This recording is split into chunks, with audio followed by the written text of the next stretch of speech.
मज़ीद देते हैं। काफ़ी बेहतर हो गई है, बहुत बेहतर हो गई है, बहुत बेहतर हो गई है। पहले तो ये दीवार।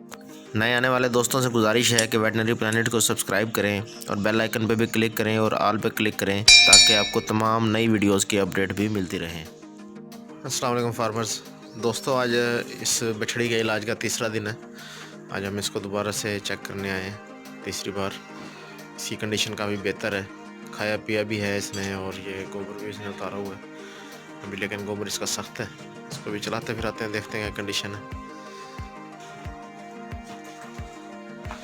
एक्टिव थी कि यार, नज़र मुकम्मल ठीक है नहीं थी। छोड़ो छोड़ो। अभी थोड़ा सा इसको मसला है, अभी इंशाल्लाह ट्रीटमेंट देते हैं। वैसे हमने इसको 5 दिन मुकम्मल करने ट्रीटमेंट, इसको ट्रीटमेंट मज़ीद देते हैं। काफ़ी बेहतर हो गई है, बहुत बेहतर हो गई है, बहुत बेहतर हो गई है।